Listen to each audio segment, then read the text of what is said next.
Olá! O assunto do Teoria e Prática de hoje é cosmetologia, e nada melhor do que falar com especialistas no assunto. Eu estou na Farmácia Ensino da FHA Uniararas e vamos conversar com a professora mestre Fernanda Flores Navarro, que trabalha com desenvolvimento de cosméticos, e aproveitar para conhecer os laboratórios onde esses produtos são manipulados.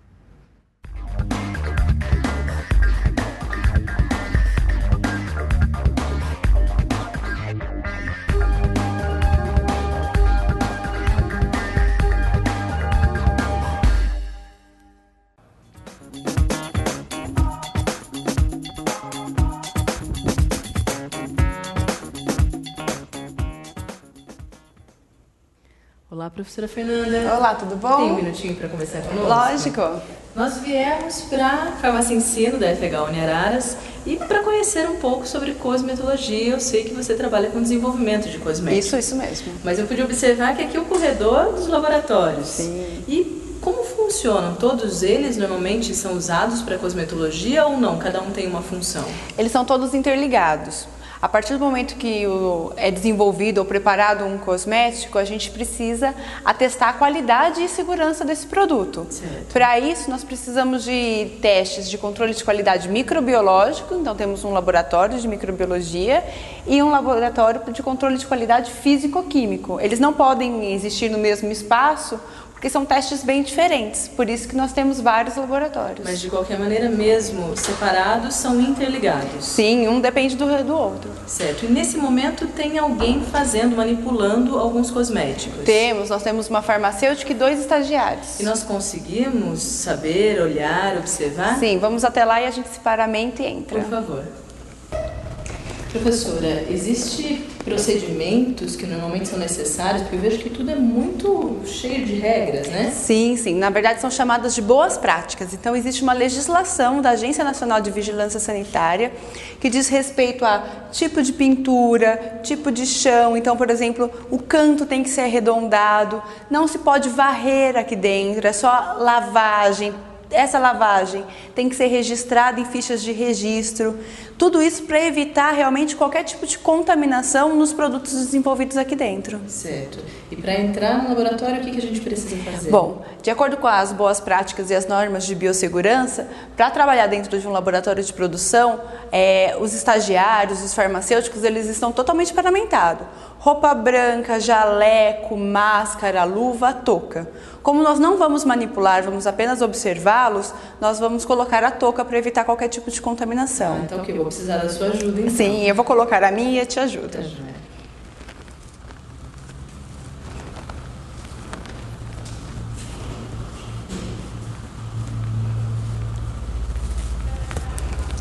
Nós não precisaríamos utilizar na boca, no nariz, a máscara não, porque nós não vamos manipular nem chegar próximo à manipulação. Certo. Senão nós precisaríamos. Por favor.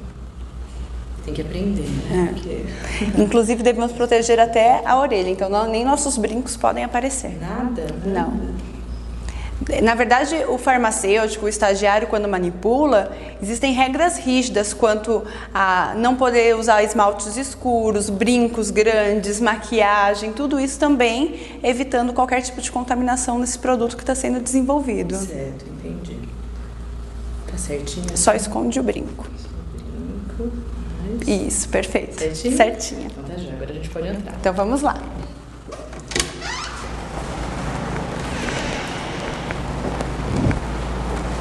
Esse aqui é o laboratório exclusivo para cosmetologia, professora? Esse é o laboratório de líquidos e semissólidos. Então eu posso produzir cosméticos e medicamentos que estejam no estado líquido ou semissólido. Certo. Esses alunos estão produzindo, manipulando nesse momento cosméticos? Exatamente. Eles são inseridos dentro da rotina da Farmácia Ensino, porque eles estão cumprindo horas de estágio. Certo. Se algumas pessoas falam que medicamentos manipulados não são bons, de onde vem isso? É uma crendice, né? Vamos dizer assim. O que acontece? Toda profissão existem bons e maus profissionais. Certo. Hoje em dia, esses maus profissionais nas farmácias têm maior dificuldade de trabalhar justamente por causa da legislação. Então, uma farmácia de confiança, eu brinco muito com os meus alunos quando a gente fala sobre isso, porque todo mundo tem um médico de confiança. Sim, ninguém liga no consultório médico falando qual é o valor da consulta. Você vai no médico por uma indicação, porque você confia. Sim. A farmácia de manipulação tem que ser a mesma coisa. Então tem que ser uma farmácia onde você estabeleça um vínculo de confiança. Você confia no profissional farmacêutico que está à frente dessa farmácia, então você confia nos trabalhos dele. Mas e se eu não conheço? Porque pode acontecer de ter que manipular algum que seja medicamento ou cosmético, porém eu não conheço, eu não tenho proximidade com nenhum farmacêutico que tenha essa farmácia que seja responsável. Como que eu posso então saber se de fato essa farmácia é boa? Bom, a gente tem que seguir uma série de boas práticas, conforme eu falei anteriormente. Então eu falo às vezes para as pessoas que me perguntam isso, que não tem, quando a gente vai num restaurante, nós não podemos conhecer a cozinha do restaurante? Sim. Então, quando você vai numa farmácia que você não conhece o farmacêutico, eu acho que você perguntar sobre o laboratório e pedir para conhecer o laboratório, se a farmácia trabalha de maneira correta, ela vai querer mostrar para esse então paciente. Isso é permitido. Sim. E algumas farmácias, existem alguns layouts onde a farmácia, a parte de manipulação já é de vidro para que as pessoas possam ver. É como um restaurante mesmo, né? Exatamente. Tem modificado esse sistema para que as pessoas tenham acesso mais fácil. Sim, porque você tem que seguir as boas práticas exigidas pela legislação e os conceitos de biossegurança. Se você trabalha da maneira correta, eu acho que acaba sendo uma jogada de marketing da farmácia mostrar para o paciente que ela cumpre as necessidades e as obrigatoriedades da lei. Sem dúvida. Esses alunos são de qual curso? São do curso de farmácia, eles estão no 3º ano. 3º ano. Sim. Somente farmacêuticos podem manipular cosméticos? Não. O que acontece? Se nós pensarmos numa indústria de cosméticos, ela pode ter... Quando você faz a licença do cosmético, você tem que ter um responsável técnico. Uhum. Esse responsável técnico pode ser um químico, pode ser um engenheiro químico e pode ser um farmacêutico. Mas o que a gente vem observando? Existe uma tendência dos cosmecêuticos. Então são cosméticos. Eu nunca tinha ouvido. Alguns lugares escutam como dermocosméticos. Sim, mais comum. Sim, eles têm uma ação mais profunda.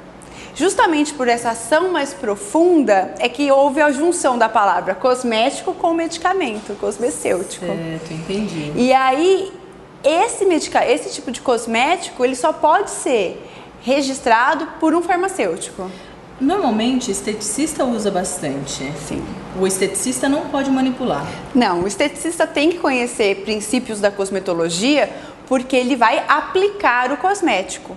Mas quem manipula o cosmético tem que ser o farmacêutico. Certo. Você disse que eles estão em 3º período do ano. 3º ano. 3º ano. Existe normalmente uma tendência de os alunos gostarem dessa área ou não? Eles têm a obrigatoriedade de fazer a disciplina, porém não necessariamente seguem. Como que normalmente acontece no curso? Eles são obrigados a cumprir as disciplinas. Então tem a disciplina de farmacotécnica, que já dá uma base, porque na farmacotécnica a gente aprende a fazer, por exemplo, o creme, o gel. Certo. Depois eles têm a tecnologia de cosméticos, que eles vão entender sobre os ativos que a gente coloca num creme, que vai fazer com que ele seja indicado, por exemplo, para uma pele de 25 anos ou para uma pele de 65 anos. Entendi. Então, a partir do 3º ano, ele precisa cumprir essas disciplinas. Agora, o estágio, ele pode ou não cumprir nessa área. E é comum eles gostarem, seguirem essa área? Os alunos gostam muito da parte laboratorial. Eles, principalmente em trabalhos de conclusão de curso, a gente percebe uma tendência dos nossos alunos em querer desenvolver produtos. Uhum. Então, eles pegam uma planta, um ativo e vão transformando, fazendo controle de qualidade, quantificando ativos, até chegar no produto final. Muitas vezes até com embalagem e às vezes até teste em vivo. Certo. E especificamente, o que eles estão fazendo? Tem algum componente diferente, alguma coisa que eles estejam utilizando? Aqui, eles estão utilizando basicamente ativos que agem na pele do corpo. Então, a gente vê gel esfoliante, hidratantes corporais. Certo. Demora para fazer isso? Varia muito. No caso daqui da Farmácia Ensino, a gente tem, de acordo com a legislação, a possibilidade de produzir as bases anteriormente. Então fica mais fácil incorporar o ativo. Se a gente observar a aluna, ela está o quê? Incorporando uma base que já foi preparada anteriormente nos ativos. o que facilita o tempo. Mas é importante, Érica, que essa base que já foi preparada, ela sofre controle de qualidade. Para garantir que mesmo sendo preparada anteriormente, ela não tem nenhum problema quanto à sua qualidade. Então, na verdade, ela passou por uma questão de verificação dessa qualidade em um processo e, a partir do momento que ela vai utilizar, num outro período, tem que passar mais uma vez. Sim, quando o produto manipulado fica pronto, ele sai daqui e vai para uma área de quarentena. Nessa área de quarentena, a farmacêutica vai avaliar as características básicas, conferir rótulo, peso e somente depois disso é que o produto está disponível para a população. Certo, então eu vou pedir o seguinte, que a gente vá para o intervalo e depois nós voltamos para ver esse produto pronto, como ele ficou. É isso aí, o Teoria e Prática volta já.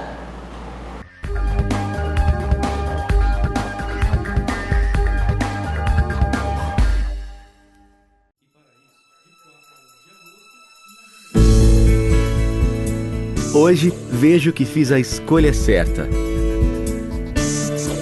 Aprendi que pequenas atitudes fazem a diferença. Todo o meu esforço valeu a pena.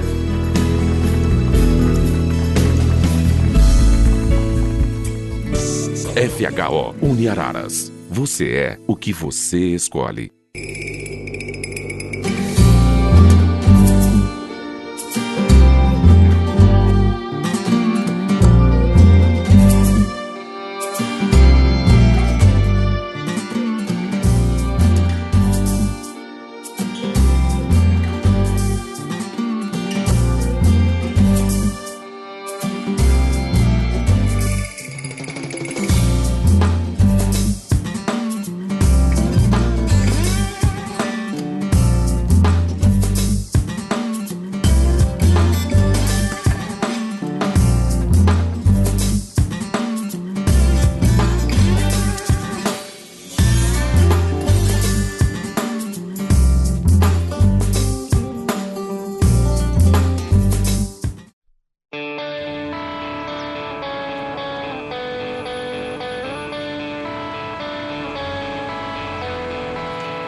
Professora, a farmácia ensino existe há bastante tempo? Nessas instalações há cerca de 10 anos.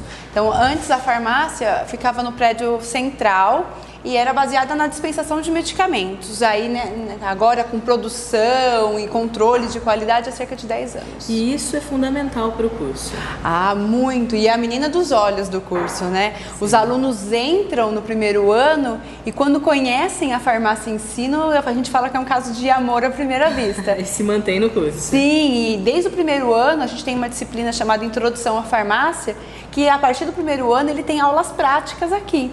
Então ele vai aprendendo aos poucos como é a rotina farmacêutica. Sim, acho que isso é o que encanta de fato. Sim, ele percebe a importância das disciplinas básicas na formação do farmacêutico. E como o curso é oferecido? Matutino, noturno, a carga horária? Sim, nós temos matutino e noturno e o curso é dividido em 5 anos.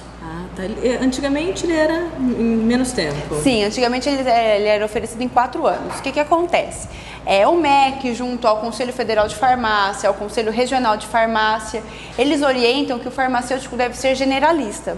Então ele tem que dominar a área de medicamento, de alimento e análises clínicas. Os cosméticos acabam ficando englobados na área de medicamento. Você tem até a área de gestão, não que seja necessário, mas eles têm. Sim, e faz parte das exigências, né? Porque o profissional farmacêutico, como qualquer profissional da saúde, tem que saber gerir pessoas, tem que ter senso de liderança. Então são qualidades que hoje são importantíssimas para a profissão. Até o próprio negócio, se quiser ser empreendedor. Sim, as farmácias, as drogarias, indústrias, Certo. Você tem um produto final para a gente Temos. ver? Antes de te mostrar o produto final, a gente pode observar que a farmacêutica Nájila está fazendo as conferências, mas hoje a gente observa que existe um creme já no Becker, que ele está pronto. Ele só precisa o quê? Passar por essa conferência, ser envasado.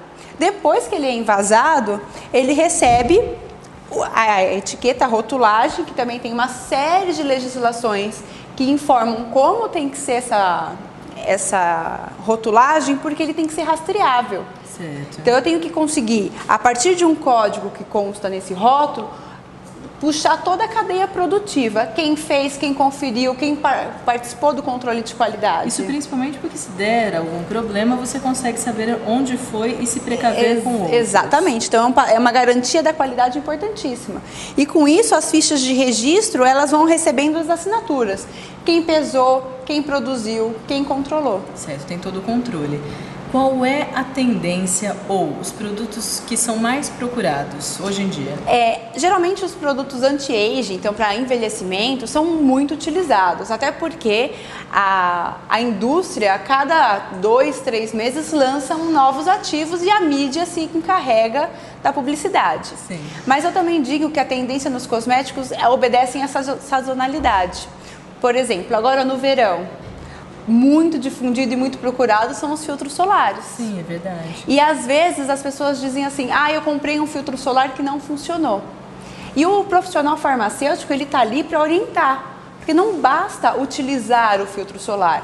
É preciso saber a frequência da reutilização e a quantidade. Sim, sem dúvida. Porque senão a gente não tem realmente a proteção que o produto oferece. E é interessante porque eu sempre fiquei particularmente mais focada num dermatologista para fazer qualquer prescrição e para dizer é bom, não é, use essa marca ou use aquela.